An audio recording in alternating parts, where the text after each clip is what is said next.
Good morning student. Welcome back after a very long time. सबसे पहले तो congratulations to all of you those who are promoted in the next class. अब आप लोगों को अपने पढ़ाई को नए सिरे से शुरू करना होगा। पिछले साल जो गलतियां आपने किया है उसको दोहराना नहीं है, ठीक है ना। सब लोगों को अपने पढ़ाई को नए तरीके से शुरू करना है और जो जो मिस्टेक्स प्रीवियस ईयर्स में किए हैं सब लोग उसको रिपीट नहीं करना है। आप लोगों को पता है एक बात कि मिस्टेक होती क्या है। ये मिस्टेक पहली बार जो गलती करते हैं ना उसको मिस्टेक नहीं कहते। अगर सेम गलती को आप बार बार दोहरा रहे हैं तब वो गलती मिस्टेक में बदल जाता है और यही आपको नहीं करना है। आप लोगों को पता होगा कि आपने पिछले ईयर में पिछले सेशन में क्या क्या मिस्टेक किया है, उसको दोहराना नहीं है। प्रॉब्लम को फेस करना सीखो, ठीक है ना, और सोल्यूशन को पहले खुद से निकालो, उसके बाद टीचर्स की help low.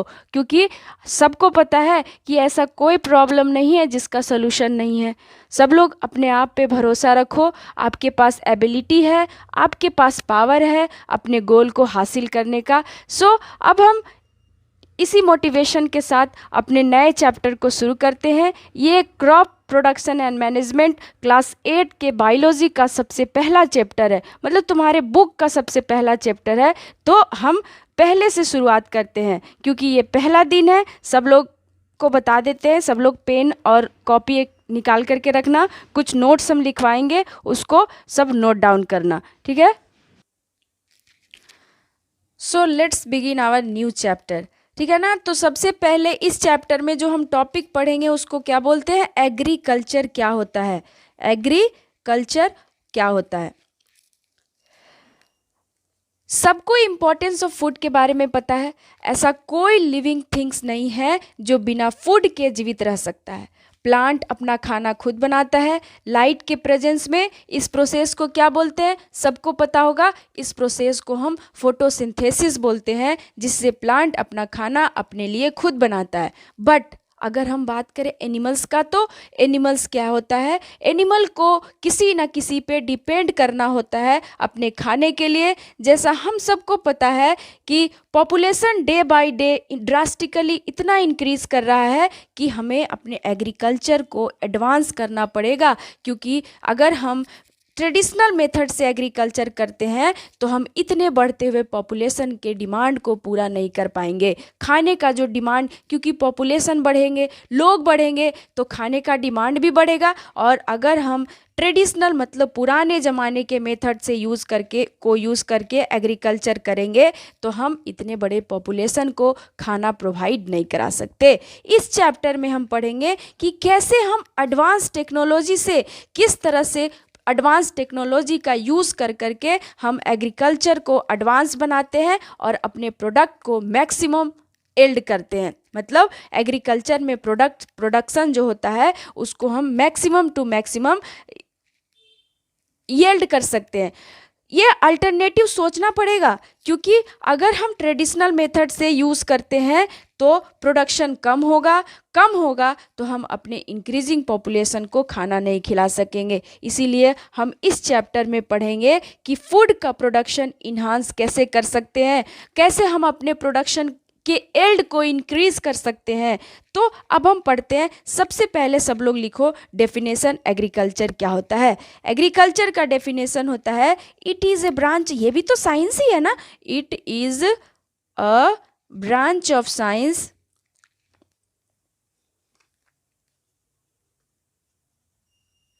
it is a branch of science that deals with the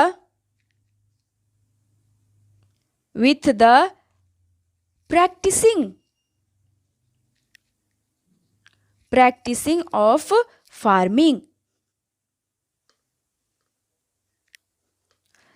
सबसे पहले इस एग्रीकल्चर वर्ड को देखते हैं, ठीक है।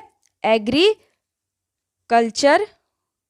ये एक लैटिन वर्ड है, लैटिन लैंग्वेज में लिखा गया एक लैटिन वर्ड है, जिसमें कि अगर मीन्स होता है फील्ड। अगर मीन्स क्या होता है, फील्ड। और कल्चर मीन्स होता है कल्टीवेट।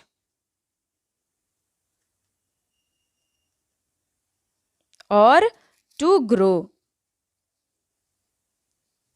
ये होता है एग्रीकल्चर। दो शब्दों से मिलकर के बना है। एग्रीकल्चर एक लैटिन लैंग्वेज में लिया गया शब्द है जिसमें दो वर्ड का यूज किया गया है। पहला वर्ड है अगर, जिसका मतलब होता है फील्ड, और दूसरा वर्ड है कल्चर, जिसका मतलब होता है कल्टीवेट और to grow.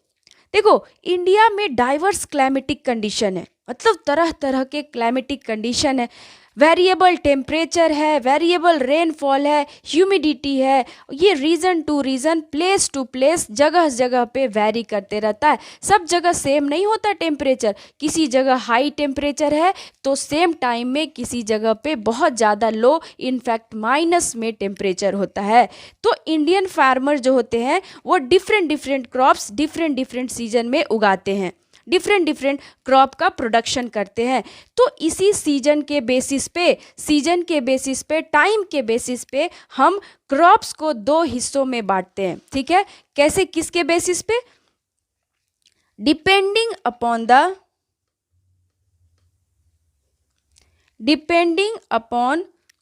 The growing season. सब लोग नोट्स लिखना है, ठीक है ना, बहुत इंपॉर्टेंट पॉइंट्स है। ग्रोइंग सीजन्स, ये बहुत बड़ा बहुत भारी चैप्टर नहीं है, इसको बस एक बार पढ़ लेने से अच्छे से सबको समझ में आ जाएगा। Depending upon the growing season, crops in India falls into two categories. और कौन कौन सा टू कैटेगरीज है देखो तो। सबसे पहला क्रॉप को हम क्या बोलते हैं? रबी क्रॉप।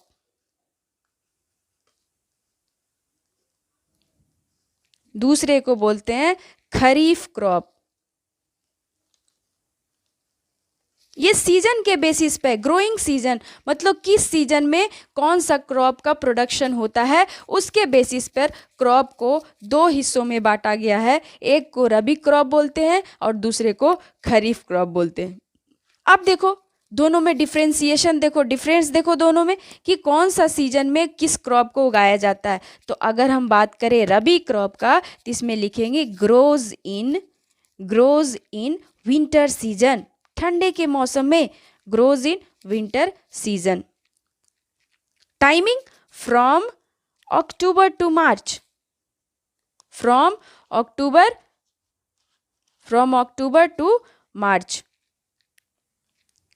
एग्जाम्पल, कौन कौन सा वीट का, कौन कौन सा हम इसमें क्रॉप का प्रोडक्शन कराते हैं इस सीजन में? रबी क्रॉप में कौन कौन सा एग्जाम्पल आता है? जैसे हो गया वीट, गेहूं, ग्राम, चना, मस्टर्ड,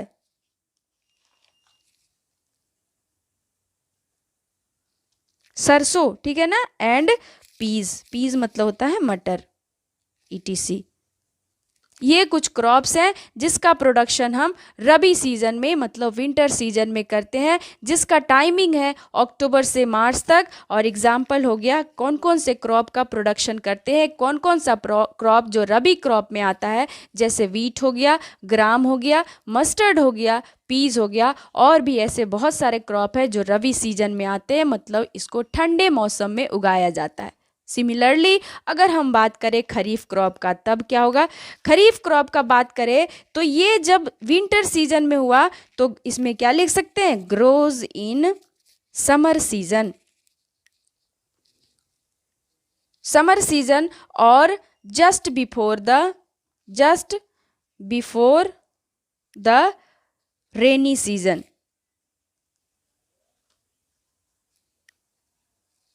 टाइमिंग, इसमें इसका टाइमिंग था अक्टूबर से मार्च, तो इसका क्या हो जाएगा? फ्रॉम जून टू सितंबर। इसका भी एग्जाम्पल देख लेते हैं।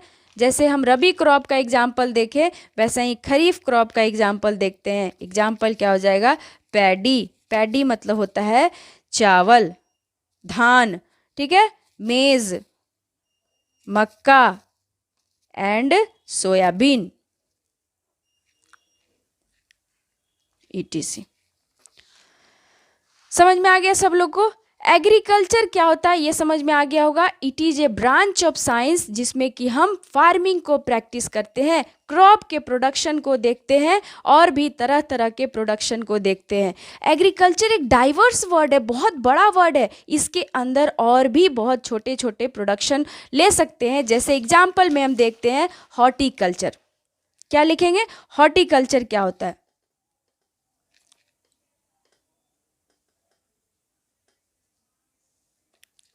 हॉर्टिकल्चर का डेफिनेशन देखते हैं। It is a branch of science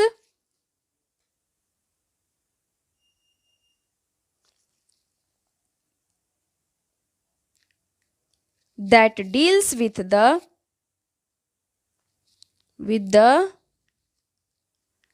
study of vegetables, fruits and flowers.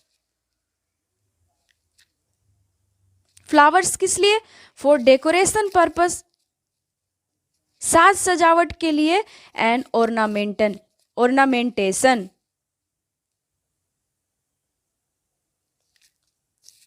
is known as horticulture। सब लोग लिखो नोट्स, ठीक है, बहुत इंपॉर्टेंट पॉइंट है ये, एग्जाम में ये सब डेफिनेशंस पूछे जाते हैं।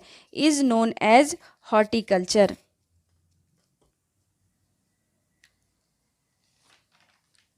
हॉर्टिकल्चर क्या हो गया? It is a branch of science which deals with the study of vegetables, fruits and flowers. Flower का किस लिए प्रोडक्शन करते हैं? डेकोरेशन पर्पस में, साज सजावट में, शादी विवाह के टाइम में जो हम घरों को अपने सजाते हैं उसके लिए फ्लावर का प्रोडक्शन करते हैं लार्ज अमाउंट में। इसी ब्रांच को हम क्या बोलते हैं? हॉर्टिकल्चर। अब हम नेक्स्ट पढ़ेंगे स्टेप्स इन्वॉल्व इन एग्रीकल्चर। क्या पढ़ेंगे? कौन कौन सा स्टेप इन्वॉल्व होता है एग्रीकल्चर में। नेक्स्ट टॉपिक है steps. I think red colour नहीं दिख रहा होगा आप लोगों को सही से, ब्लैक से ही लिखते हैं, ठीक है। Steps involved in agriculture. अब देखो, एग्रीकल्चर मतलब हम किसी क्रॉप का प्रोडक्शन करते हैं तो क्या क्या स्टेप्स उसमें होना चाहिए ताकि फार्मर जो हो सके वो अच्छा से अच्छा अमाउंट में ज़्यादा से ज़्यादा क्रॉप का प्रोडक्शन कर सके, ठीक है। अच्छा उपज करने के लिए फार्मर को बहुत तरह के प्रैक्टिसेस को फॉलो करना पड़ता है, बहुत सारे स्टेप को फॉलो करना पड़ता है। उनमें से हम कुछ स्टेप्स को पढ़ेंगे कि किस किस स्टेप्स को यूज़ कर करके हम अपने एग्रीकल्चर को, हम अपने फार्मिंग के प्रोडक्ट को इंक्रीज़ कर सकते हैं। बहुत तरह के स्टेप्स हो सकते हैं जिसमें कि क्या सेवरल तरह के टूल्स का इम्प्लीमेंटेशन करते हैं, सेवरल तरह का क्या बोलते हैं उसको इम्प्लीमेंट्स का यूज़ करते हैं ताकि हम अपने एग्रीकल्चर में, अपने प्रोडक्शन में, अपने प्रोडक्ट को, अपने क्रॉप्स का मैक्सिमम येल्ड करा सके। बहुत सारे ऐसे टूल्स आप लोगों ने देखा होगा गार्डन में, अपने घरों में देखा होगा। जैसे जो लोग गार्डन करते हैं, गार्डनिंग करते हैं, उनके पास बहुत तरह का इस तरह का टूल्स होता है जो अपने गार्डनिंग में, उनके गार्डनिंग में हेल्प करता है, ठीक है। एक होता है अगर हम प्लांट्स को एक साइज में उगाना चाहते हैं सुंदर देखने के लिए, क्योंकि गार्डनिंग जनरली वही लोग करते हैं जो सुंदरता, नेचर्स को मतलब पेड़ पौधे को सुंदर रखने के लिए सीजर्स का यूज़ करते हैं। मतलब जो ब्रांचेस थोड़ा ज़्यादा बढ़ जाता है उसको कट कर करके सबको एक साइज में ले आते हैं, ठीक है। तो कुछ टूल्स आप लोगों को पता होगा गार्डन में यूज़ करते हैं, कुछ घरों में होगा आप लोगों का। तो हम स्टेप्स में सबसे पहला क्या पढ़ते हैं? Preparation of soil.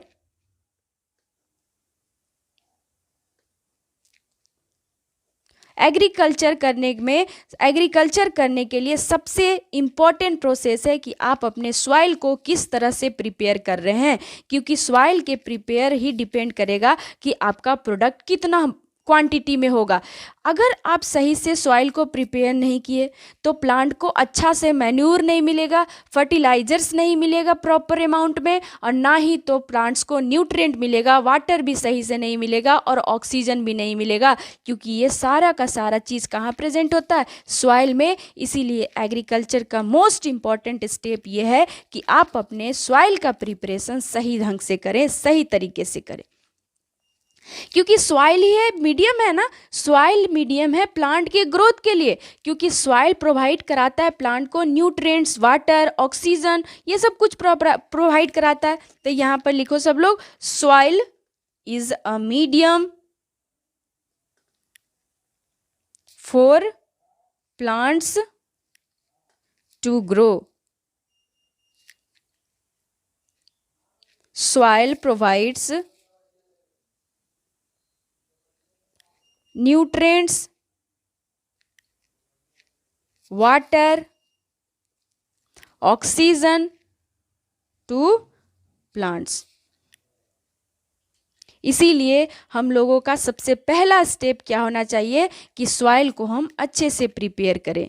इसमें जो इम्प्लीमेंट्स का यूज़ करते हैं, इस प्रिपरेशन ऑफ सॉइल में जो हम इंस्ट्रूमेंट का यूज़ करते हैं, जो टूल्स का यूज़ करते हैं, इसमें क्या लिखेंगे, tools used in the preparation of soil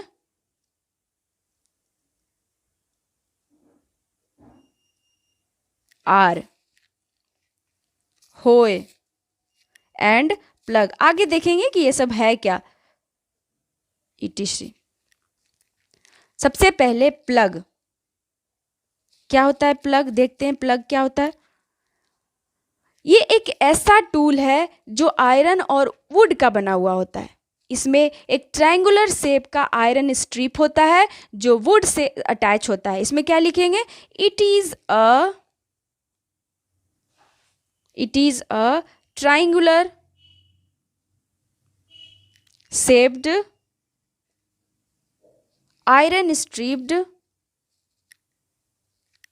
which is attached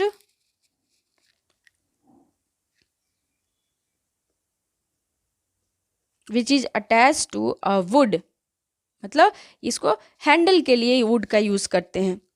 ये ट्रेडिशनल मेथड में जो हम यूज़ करते थे प्लग का, वो एक लकड़ी का बीम था। जैसे ट्रेडिशनल मेथड में सब लोग देखे होंगे सॉइल का प्रिपरेशन, जो लोग गांव से बिलोंग करते हैं उन लोगों को ज़रूर पता होगा कि ट्रेडिशनल मेथड से हम सॉइल को प्लग कैसे करते। प्लग का मतलब होता है खुदाई करना। प्लग का मतलब क्या होता है, खुदाई करना।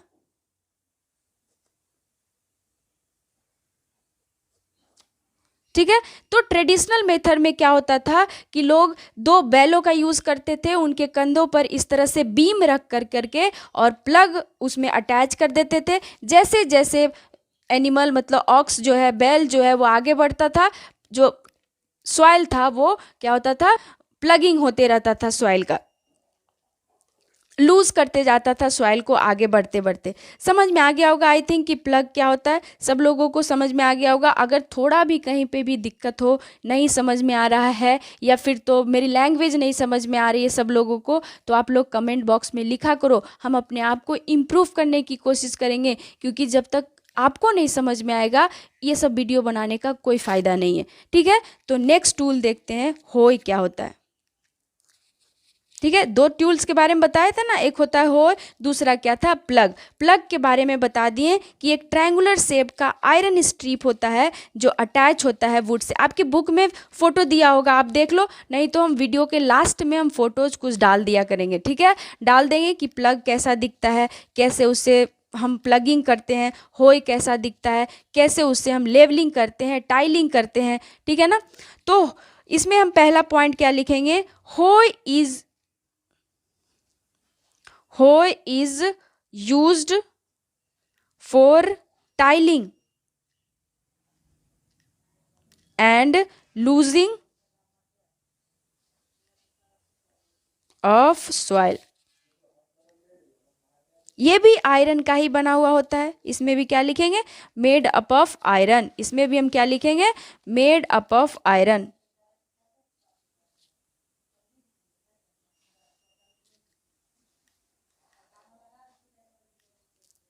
ठीक है, मेड अप ऑफ आयरन।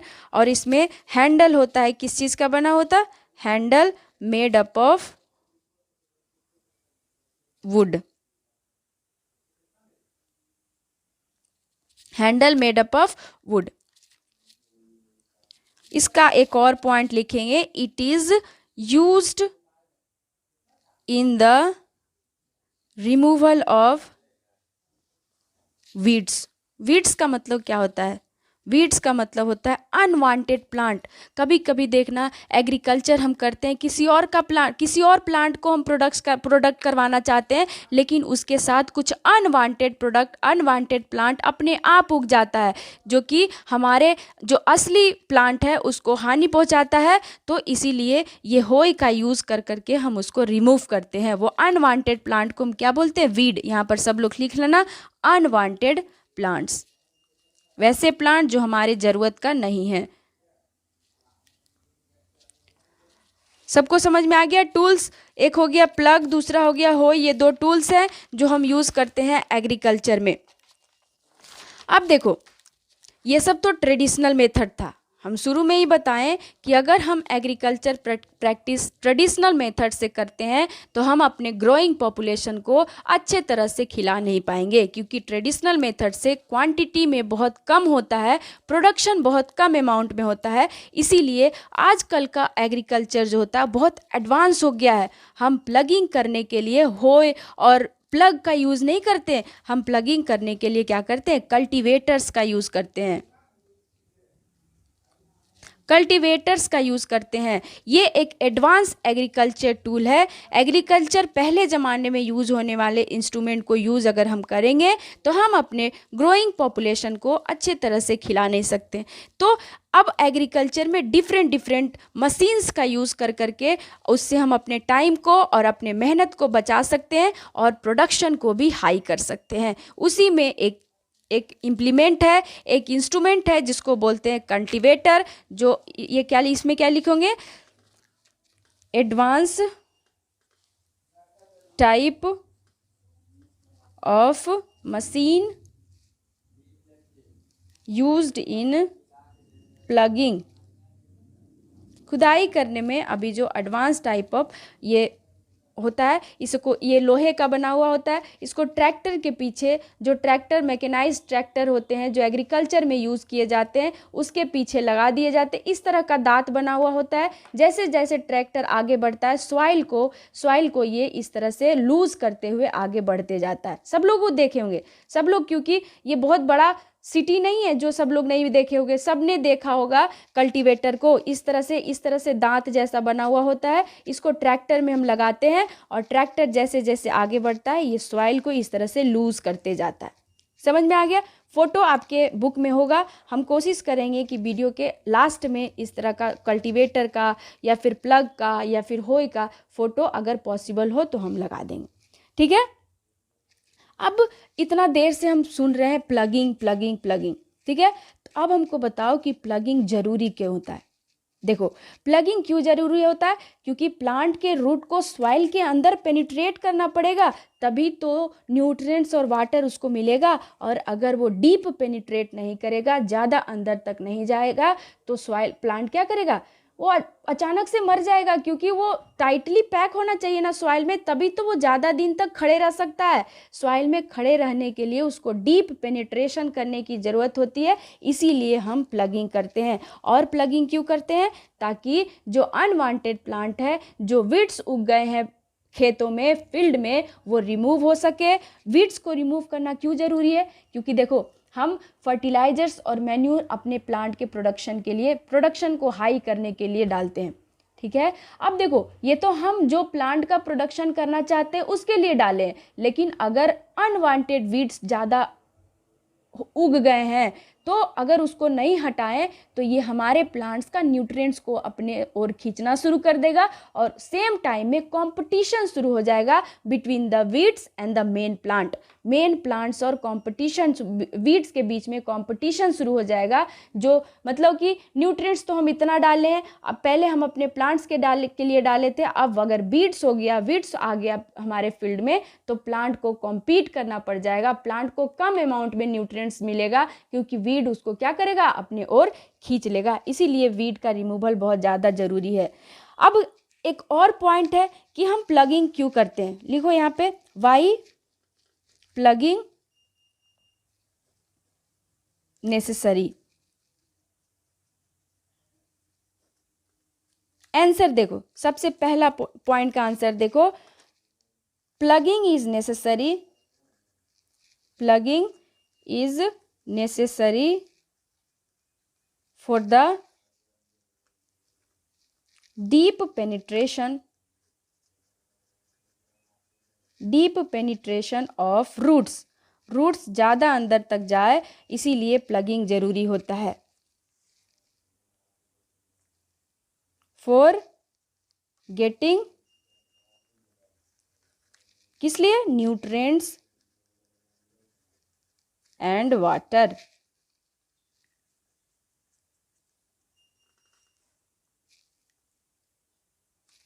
दूसरा, प्लगिंग क्यों जरूरी है, फॉर एंकरेज। एंकरेज के लिए भी, मतलब पेड़ को जकड़ करके रखे सॉइल में, उसके लिए भी प्लगिंग जरूरी है। तीसरा पॉइंट क्या हो सकता है, plugging is necessary for uniformly distribution के जगह आप मिक्सिंग भी लिख सकते हैं, for uniformly mixing of nutrients, ताकि पूरे सॉइल में अच्छे से, मतलब बराबर अमाउंट में न्यूट्रिएंट्स का मिक्सअप हो जाए। न्यूट्रिएंट्स हो गया, मैन्यूर्स हो गया, एंड फर्टिलाइजर्स।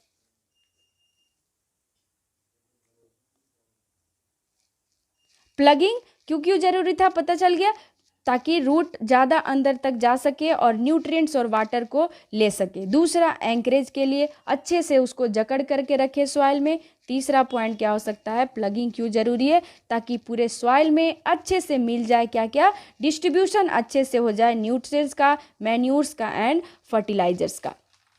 अब देखो, अभी प्लगिंग पढ़ लिए, कल्टीवेटर का यूज़ पढ़ लिए। कल्टीवेटर का यूज़ क्यों था, तो क्योंकि एडवांस टाइप ऑफ ये मशीन है प्लगिंग के लिए। ग्रोइंग पॉपुलेशन के डिमांड को पूरा करने के लिए हम इस कल्टीवेटर का यूज़ करते हैं, क्योंकि ये क्या करता है, it saves our time and labour. ये चीज़ ऐड करना है इसमें। लेबर मतलब मजदूर जो होता है, मेहनत को बचाता है और टाइम को बचाता है।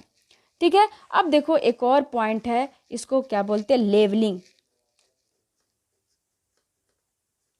अब देखो, हम खुदाई तो कर चुके हैं, प्लगिंग तो कर चुके हैं, अब इसको हम क्या करेंगे, लेवल करेंगे, लैंड को यूनिफॉर्म डिस्ट्रीब्यूट करेंगे, सॉइल को यूनिफॉर्म डिस्ट्रीब्यूट करेंगे, मतलब इसको क्या करेंगे, लेवल करेंगे लैंड को। तो सब लोग लिखो, field must be level before sowing the seed को लगाने से पहले हमको सॉइल को एकदम लेवल करना चाहिए। दूसरा पॉइंट इसमें क्या लिखेंगे, it helps in uniform irrigation, सिंचाई यूनिफॉर्मली हो, इसीलिए हमको लैंड को लेवल करने की ज़रूरत है। और क्या, और किस में, एंड इट ब्रेक्स, मतलब लेवलिंग करने से क्या होता है, it breaks the big crumbs of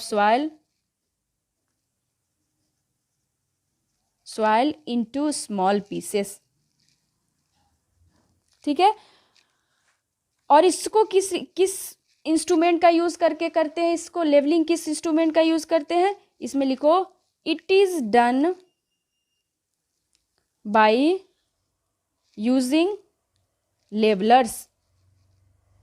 ये मशीन है, ये इंस्ट्रूमेंट है, जिसके हेल्प से हम लैंड को लेवल करते हैं। कैसे करते हैं, देखो, लेवलर्स को सब लोग देखे होंगे, इस तरह से एक यूनिफॉर्म लोहे का बना हुआ रॉड जैसा होता है, इस तरह से चौड़ा। इसको क्या करते हैं, पहले ट्रेडिशनल मेथड का देखते हैं, वुड का बना हुआ इस तरह से क्या होता था, एक स्ट्रिप होता था वुड का, जो बैलों के गर्दन में एक और स्ट्रिप को डालते थे, उससे इसको अटैच कर देते थे। देखे होगे इस पे 2-3 आदमी खड़ा हो जाता था, बैल आगे आगे जाता था, तो ये भी आगे आगे बढ़ता था और लैंड को लेवल करते जाता था। ठीक है, ये तो ट्रेडिशनल मेथड हो गया। दूसरा इसी तरह का एडवांस मेथड है कि आयरन का बना हुआ स्ट्रिप रहता है, उसको ट्रैक्टर से जा कर के लगा देते हैं, और ट्रैक्टर जैसे जैसे आगे बढ़ता है ये लेवलिंग, लैंड को लेवल करते हुए आगे बढ़ जाता है। ठीक है ना, ये सबको समझ में आ गया होगा। अब देखो दूसरा हम पढ़ते हैं सोइंग ऑफ सीड, लेकिन इसको हम नेक्स्ट लेक्चर में पढ़ेंगे। पहला पॉइंट क्या कर लिए स्टेप्स में, प्रिपरेशन ऑफ सॉइल। अब हम सॉइल को प्रिपेयर कर चुके हैं, सीड को बोने लायक हो चुका है सॉइल। पहला हम प्लगिंग कर चुके हैं, दूसरा लेवलिंग कर चुके हैं, मतलब खुदाई भी कर चुके हैं, और उसको लेवल भी, लैंड को लेवल भी कर चुके हैं। अब हम क्या लगाएंगे, सीड को लगाएंगे। तो दूसरा स्टेप क्या हो जाएगा, सोइंग ऑफ सीड। ये हम नेक्स्ट क्लास में पढ़ेंगे। आई होप आपको ये वीडियो पसंद आई होगी, और अगर पसंद आई होगी तो सबको शेयर करो। ठीक है ना, सबको शेयर करो, वीडियो को लाइक करो, अपने वैल्यूबल कमेंट को लिखो और बताओ कि सबको समझ में आया या नहीं। अगर कुछ नहीं समझ में आया होगा, थोड़ा सा भी कोई छोटा भी पॉइंट होगा जो नहीं समझ में आया होगा किसी को, तो वो कमेंट बॉक्स में लिख दो, हम दूसरे तरह से समझाने की कोशिश करेंगे। ठीक है, थैंक यू।